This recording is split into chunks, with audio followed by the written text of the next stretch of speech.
ఇదైతే నా office day mini vlog.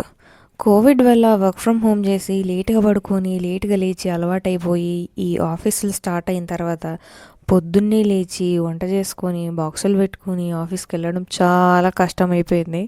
నాకు ఒక్కదానికే కాదు అందరికీ అలానే అనిపిస్తుంది. ఆఫీస్‌లో కూడా అదే డిస్కస్ చేస్తుంటారు. ఇక్కడైతే మార్నింగ్ 6కి లేకుంటే ఇప్పుడు చాలా కష్టం ఆఫీస్‌కెళ్ళడం. బై 9 ఆఫీస్‌లో ఉండాలి, వర్క్ చేసుకోవాలి, మళ్ళీ రావాలి, మళ్ళీ వర్క్ చేసుకోవాలి.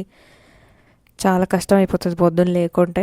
మార్నింగ్ 6కే లేచి ఇంకా లంచ్ చేసుకొని, బ్రేక్‌ఫాస్ట్ చేసుకొని, బాక్సులు పెట్టేసుకొని, స్నానం చేసి, రెడీ అవ్వడానికి కూడా టైం ఉండదు నాకు. జస్ట్ స్కిన్ కేర్ చేసుకొని, హెయిర్ కూడా మొత్తం ఏమి చిక్కు తీసుకోను నేను.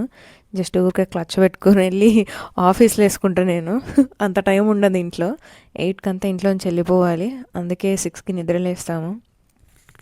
ఇలా ఆఫీస్‌కెళ్ళడం కూడా బావుంటది. ఎందుకంటే పొద్దున్నే లేస్తాం. మన పనులన్నీ పొద్దున్నే అయిపోతాయి.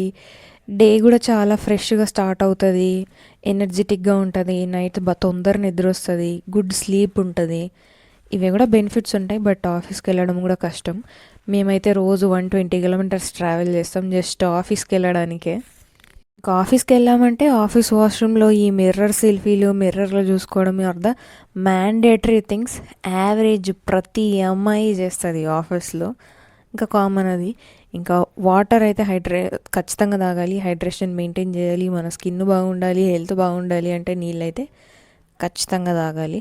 నేను ఆఫీస్‌లో మార్నింగ్ 1:00 లోపు 2 లీటర్స్ వాటర్ తాగుతాను. దాని తర్వాత కొంచెం తగ్గిస్తూ వస్తాను. అంత ఎక్కువ వాటర్ తాగను. ఓన్లీ డే టైంలో మాత్రమే ఎక్కువ వాటర్ తాగుతాను. నైట్ తక్కువ తాగుతాను.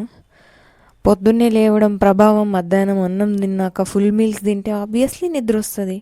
డెస్క్ దగ్గర కూర్చున్నాక అదే పని అయ్యింది. మధ్యాహ్నం ఏమో నిద్ర వస్తుంటుంది, వర్క్ ఉంటుంది, కాల్స్ ఉంటాయి. ఏం చేస్తాం కానీ తప్పదు.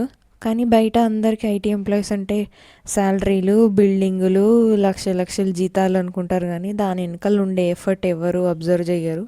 కనబడదు కూడా ఎవరికి. జస్ట్ అలా ఆఫీస్కి వెళ్ళి వర్క్ చేసి రావడానికి ఎంత కష్టపడాలో బయట ఎవరికి కానరాదు. But at the end of the day వచ్చే శాలరీనే కనిపిస్తుంది. అండ్ శాలరీ కూడా ఒక రోజుతో రాదు. అది కొన్ని ఇయర్స్ ఆఫ్ హార్డ్ వర్క్, మనం చేసే టెక్నాలజీ, మన స్కిల్ సెట్, మనం ఎలా ఉన్నాము, మన యాక్టివ్నెస్ ఎంత, అన్నీ బేస్ అయ్యి మనకు ప్యాకేజ్ వస్తుందే కానీ ఐటీలోకి వచ్చేసినాము అని అంటే రాదు. అందరికీ రాదు. ఐటీ ఆఫీస్లో అమ్మాయిలు బాగా రెడీ అయ్యి వస్తారని బయట ప్రాపగండా ఉంది.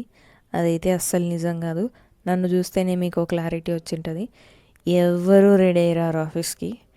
నన్ను నమ్మండి. ఉంటా మరి. బాయ్.